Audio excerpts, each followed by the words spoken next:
صرف ایک رات عبادت کر کے کیا فائدہ؟ تو السلام علیکم میرے پیارے بھائی اور بہن، آج ہے لیلۃ القدر، لیلۃ المبارکہ، یعنی جسے ہم فارسی میں شب برات کہتے ہیں۔ تو عشاء کی نماز کے بعد رات بھر عبادت میں اللہ کے ذکر و اذکار میں تسبیح میں گزار دیتا ہوں اور قبرستان جا کر عبرت حاصل کرتا ہوں اور تمام مسلمین کے لیے دعا کرتا ہوں۔ پھر سحری میں حلیم بریانی کھا کر نفلی روزہ رکھتا ہوں اور فجر کی نماز ادا کر کے سو جاتا ہوں اور جمعہ کی نماز سے پہلے اٹھ کر پیارے نبی کی سنت میں مسواک کرتا ہوں اور غسل کر کے عادل قادری کا عود الہاشمی عطر لگاتا ہوں اور سورہ کہف کی تلاوت کرنے کے بعد جمعہ کی نماز ادا کرنے جاتا ہوں اور مغرب کی نماز کے بعد اللہ کی عطا کردہ نعمتوں سے افطاری کرتا ہوں۔ تو کتنا اچھا لگا، دل کو سکون ملا یہ ساری نفلی عبادتیں کر کے۔ جس رات پوری مسجد بھری ہوئی تھی، آپس میں ایک دوسرے محبت بانٹ رہے تھے، جس کا ہم سب کو ضرور ثواب ملے گا۔ اگر یہ سب عبادتیں یا روزہ نہیں بھی رکھتے تو کوئی گناہ نہیں ملتا اور نہ ہی روزے محشر اس کا سوال ہوتا۔ تو اب آؤ شب برات کے ایک دن پہلے یا ایک دن بعد چلتے ہیں۔ تو فجر کی نماز پڑھنے جاتا ہوں تو شب برات کی طرح مسجد میں نمازی نظر نہیں آتے، مسجد خالی خالی نظر آ رہی تھی۔ تو اب آپ لوگ میری جگہ اپنے آپ کو فیل کرے۔ فجر کی اذان ہوئی اور میں سوتا رہ گیا، ظہر کی اذان ہوئی اور میں کاموں میں لگا رہا، عصر کی اذان ہوئی کھیل کود میں گزار دیا، مغرب کی اذان ہوئی ادھر ادھر جانے میں گزار دیا، عشاء کی اذان ہوئی گھر والوں کے ساتھ یا دوستوں کے ساتھ گزار دیا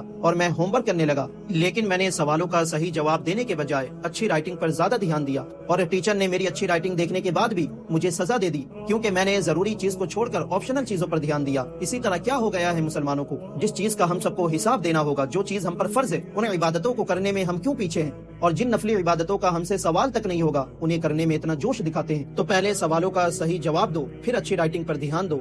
اسی طرح پہلے فرض چیزیں ادا کرو، پھر نفلی چیزوں پر دھیان دو۔